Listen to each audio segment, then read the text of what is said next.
স্বাগতম দর্শক বন্ধুরা, আপনাদের সকলকে আমি অনুপ বিশ্বাস মিডল ইস্টের কিছু তাজা খবর নিয়ে আবারও আপনাদের সামনে হাজির হলাম। দর্শক, আপনি জানেন কি যে ইসরায়েলের কাছে পারমাণবিক অস্ত্র আছে, কিন্তু তারা সেটা বিশ্বকে জানায় না, আর বিশ্বও কিছু বলে না। কারণ জানেন তো, পুরো পৃথিবী ইসরায়েলকে ভয় পায়। শুধু একটা দেশ, ইরান, যে কখনো ইসরায়েল বা আমেরিকার সামনে মাথা নত করেনি। আর আজকের দিনে যা ঘটছে, সেই মাথা নত না করার বিষয়টা সারা বিশ্বকে আরও বেশি করে চোখে আঙুল দিয়ে দেখাচ্ছে। এখন ইরান ঘোষণা করেছে যে তারা ইসরায়েলের নিউক্লিয়ার ফ্যাসিলিটি ডিমোনা ধ্বংস করে দেবে। কারণ গতকালই ইসরায়েল ইরানের নিউক্লিয়ার ফ্যাসিলিটিতে হামলা করেছিল। এখন ডিমোনার এই যে এলাকাটা রয়েছে ইসরায়েলে, সেই এলাকা এবং তার আশপাশের জায়গাগুলো আজ রাতের মধ্যেই খালি করে ফেলা হবে, এমনটাই এখন তথ্য আসছে আমাদের হাতে। হ্যাঁ বন্ধুরা, এটা একটা বড় খবর। ইরান এখন পুরোপুরি কৌশলগত যুদ্ধের নীতিতে চলছে। এখন ইসরায়েলের এই ডিমোনা এলাকা, নিউক্লিয়ার সাইট, ইরানের ফুল টার্গেটে রয়েছে। আর এই খবর পাওয়ার পর ইসরায়েলে ব্যাপক উত্তেজনা ছড়িয়েছে। কারণ ভাই, নিউক্লিয়ার ফ্যাসিলিটি, ওখানে একটা হামলা হওয়া মানে বিশাল একটা ব্যাপার। ওদিকে ইরান জানিয়েছে যে কয়েকদিন আগে ইসরায়েল ইরানের বিদেশ মন্ত্রীকে হত্যা করার যে একটা পরিকল্পনা করেছিল, সেই পরিকল্পনা পুরোপুরি ইরান ব্যর্থ করে দিয়েছে এবং নিজেদের বিদেশ মন্ত্রীকে বাঁচাতে সক্ষম হয়েছে। অন্যদিকে বন্ধুরা, ইরান এটা পরিষ্কারভাবে অস্বীকার করেছে যে তাদের বিদেশ মন্ত্রীর সঙ্গে কোনো আমেরিকান দূতের কথা হয়নি। ইরানের ভাষায় আমেরিকা বা ইসরায়েল বা গোটা ইউরোপ যে একটা ন্যারেটিভ গড়েছে যে ইরানের দূত আমেরিকার সাথে কথা বলতে চাইছে, ইরানের ভাষায় এটা সম্পূর্ণ মিথ্যে। পশ্চিমা মিডিয়া নিজেদের মন গড়া কথা বলছে। এবার আসুন পরবর্তী বিগ নিউজ। এখন আমেরিকার কিছু অফিসিয়ালরা সরাসরি বলছেন যে ইসরায়েলের ডিফেন্স সিস্টেমগুলো কাজ করছে না, ইরানের মিসাইল ঠেকাতে পারছে না। আমেরিকা এবং ইসরায়েল ইরানের মিসাইল ক্ষমতাকে খুব হালকাভাবে নিয়েছিল, ঠিকমতো মূল্যায়ন করেনি, এমনটাই তাদের বক্তব্য। বাস্তবতা তো আমরা দেখতে পাচ্ছি, তাই না, যে ইসরায়েল একা ইরানের মিসাইল আক্রমণ সামাল দিতে পারছে না। তারা এখন আমেরিকার সাহায্যের জন্য ছোটাছুটি করছে। এবার পরবর্তী আরেকটি বড় নিউজ হচ্ছে দর্শক, আমেরিকার জন্য এখন সম্মানের প্রশ্ন হয়ে দাঁড়িয়েছে। রিপোর্ট অনুযায়ী আমেরিকা ইরানের উপরে হামলা করবেই, কারণ এটা তাদের মান সম্মান ইজ্জতের ব্যাপার দাঁড়িয়েছে। আর এই যে আমেরিকা হামলা করবে বলা হচ্ছে, এই হামলার জন্য আমেরিকা এমন একটি বোমা ব্যবহার করবে যার ওজন 30,000 পাউন্ড। এটা পৃথিবীর সবচেয়ে বিধ্বংসী বোমাগুলোর একটি, মাদার অফ অল বম। এর ক্ষমতা এতই বেশি যে এটা মাটির 197 ফুট গভীরে গিয়ে আঘাত করতে পারে। মানে ধরুন ওই 20 তলা একটা বিল্ডিং, সেই 20 তলা ভবনের সমান গভীরতায় গিয়ে বিস্ফোরণ ঘটাতে পারে। দর্শক, পরবর্তী বড় নিউজ হচ্ছে ইরানের সাহায্যে মাটিতে, গ্রাউন্ডে এখন কেউ নেই। একমাত্র চায়নাকে আমরা একটু একটু করে এগিয়ে আসতে দেখতে পাচ্ছি।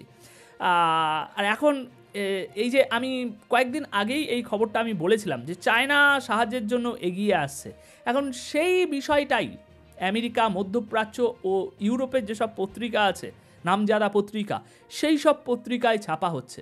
দর্শক, খবরটা হলো চীন ইরানকে সাহায্য করছে, কারণ কিছু সন্দেহজনক জাহাজ, মানে আনআইডেন্টিফাইড শিপস, সেগুলোর ধারাবাহিকভাবে ইরানে আসতে দেখা যাচ্ছে। আর ইরানে আসছে মানে নিশ্চয়ই অস্ত্র নিয়ে আসছে। এবার পরবর্তী বড় খবর হচ্ছে দর্শক, ডোনাল্ড ট্রাম্প সরাসরি এই যুদ্ধে আসছেন না আপনার, কারণ আমেরিকার জনগণ, দেশের ভিতরের বড় বড় নেতা, আমেরিকার ভিতরের সেনেটাররা, তারা ট্রাম্পের বিরুদ্ধে, ট্রাম্পের এই সিদ্ধান্তের বিরুদ্ধে যাচ্ছে। একজন আমেরিকার সেনেটার, তার নাম হচ্ছে বার্নি, তিনি স্পষ্ট বলছেন যে নেতানিয়াহু বেশিরভাগ মিথ্যে বলে। ইরাকের যুদ্ধের সময়ও সে ভুল করেছিল, আর এখন সে আবারও ভুল করছে। আর এবারও নেতানিয়াহুর সেই ভুলের খেসারত আমেরিকাকেই দিতে হবে। পরবর্তী বড় নিউজ হচ্ছে দর্শক, এখন ইসরায়েল নতুন একটি আইন জারি করেছে, মাথা খারাপ করা আইন। আর এই আইনটি আমি আপনাদেরকে বলি, আপনারা বুঝতে পারবেন বর্তমান ইসরায়েলের অবস্থা। এই আইনে তারা বলছে যে আমাদের ক্ষয়ক্ষতির ছবি, ধ্বংসের ছবি যদি কেউ আমাদের অনুমতি ছাড়াই প্রকাশ করে, মিডিয়া বা অন্য কেউ যদি সেটা কভার করে বা ছড়ায় সোশ্যাল মিডিয়ায়, তাহলে তার জন্য 8 থেকে 10 বছরের জেল হবে, সাথে মোটা অঙ্কের জরিমানা এবং কারাদণ্ডও হবে। ইসরায়েল স্পষ্ট করে দিয়েছে যে আমরা যেসব ছবি ও ভিডিও অনুমোদন করব সারা পৃথিবীকে দেখানোর জন্য, শুধু সেগুলোই ব্যবহার করা যাবে, দেখানো যাবে। সুতরাং দেখতেই পাচ্ছেন কতটা ভয়ে আছে। ওদিকে ইহুদিদের শাসক গোষ্ঠী এখন বাংকারে লুকিয়ে আছে, ইরানের নাম শুনলেই তাদের ভয় লাগছে। আর এদিকে ইরানের জনগণ গত 3 দিন ধরে 24 ঘন্টা তাদের সরকার এবং ইরানের সর্বোচ্চ নেতার সমর্থনে রাস্তায় নেমে প্রতিবাদ করছে, সমর্থন জানাচ্ছে। আসুন সেই ভিডিও ক্লিপটা আমরা একটু দেখে আসি। দেখুন দর্শক।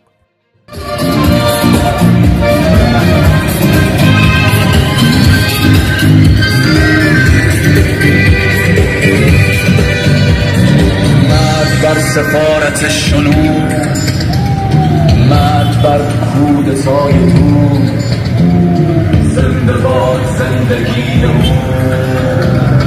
زنده باد زندگی من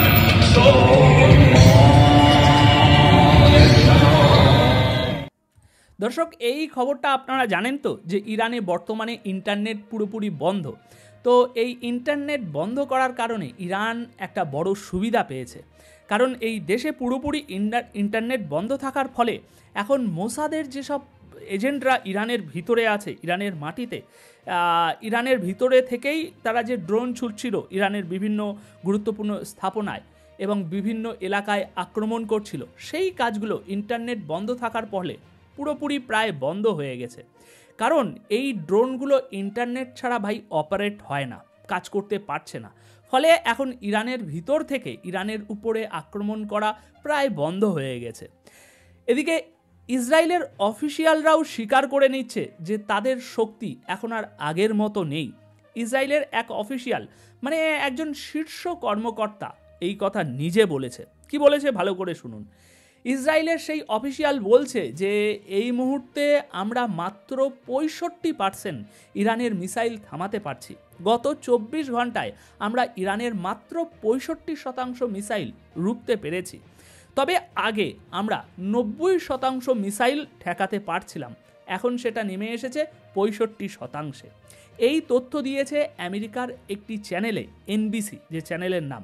সেখানে ইসরায়েলের এই সিনিয়র ইন্টেলিজেন্স অফিসার নিজেই এই সমস্ত তথ্য দিয়েছে। তিনি বলছে ইরানের কাছে অত্যন্ত আধুনিক মিসাইল আছে এবং তারা হাজার হাজার মিসাইল ইতিমধ্যে তৈরি করে রেখেছে। তিনি বলছে এই তথ্য দেওয়ার অনুমতি আমার কাছে নেই, আমাদের উপর নিষেধাজ্ঞা আছে, তাও আমি দিচ্ছি।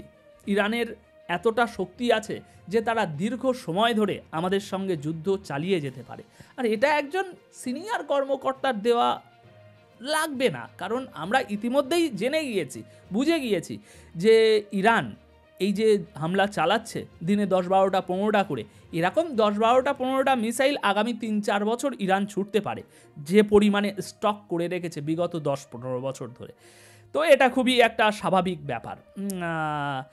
সুতরাং ভাবুন, ইসরায়েলের এক শীর্ষ গোয়েন্দা কর্মকর্তা যখন সরাসরি আমেরিকার চ্যানেলে এই কথা বলছে, তাহলে বিষয়টা কতটা গুরুত্বপূর্ণ।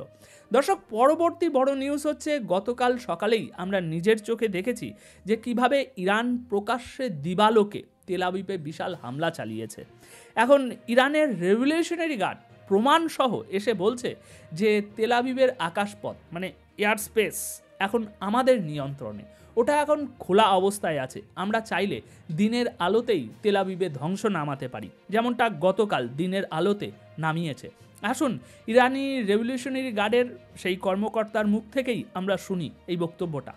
تیوی از پهپادهای انتحاری و موشک‌های راهبردی آغاز شد. در این عملیات مرکز فرماندهی و اطلاعات ارتش رژیم در نزدیکی یکی از بیمارستان‌ها با دقت بالا و به صورت نقطه زن هدف قرار گرفت. اکنون توانمندی اطلاعاتی و قدرت نقطه زنی موشک‌های نیروهای مسلح جمهوری اسلامی ایران پیش چشم جهانیان قرار گرفته است. تمام مناطق فلسطین اشغالی در ওদিকে দর্শক, ইসরায়েলের স্টাইলেই ইরান এখন একটি কাজ করতে চলেছে। মানে ইসরায়েলের সবচেয়ে বড় টিভি চ্যানেল কি জানেন? চ্যানেল 14, ওই বিল্ডিংটা খালি করার নির্দেশ দিয়ে দেওয়া হয়েছে এখন ইরানের তরফ থেকে। কারণ কিছুদিন আগেই ইরানের একটা বড় টিভি চ্যানেল, রাষ্ট্রীয় টিভি চ্যানেল একদম উড়িয়ে দিয়েছে। তাই এখন ইরান পরবর্তী পদক্ষেপ নিচ্ছে। ইসরায়েলের সবচেয়ে বড় চ্যানেল 14 সেটার বিল্ডিং খালি করার নির্দেশ দিয়েছে এবং স্পষ্ট করে বলা হয়েছে যে আমরা ইসরায়েলের এই চ্যানেল 14-এর বিল্ডিং উড়িয়ে দেব। পুরো ইসরায়েল এখন মানে সত্যি বলতে অপমানের মুখে। এটা আর ঢাকাঢাকি করে কোনো লাভ নেই। তাদের শক্তির সমস্ত ভ্রম একেবারে ভেঙে চুরমার হয়ে গিয়েছে। ইসরায়েলের যে একটা শক্তির ওপরে খুব ভরসা ছিল, গর্ব ছিল, অহংকার ছিল, কিন্তু ইরান একেবারে এই যে জোরালোভাবে ব্যাপক যে হামলাগুলো করছে, প্রচুর সংখ্যায় করছে, তাতে আর কি বলবো ভাই। এদিকে ইহুদি জনগণ নিজেরাই মুখ খুলে বলছে তাদের কি অবস্থার মধ্যে পড়তে হচ্ছে।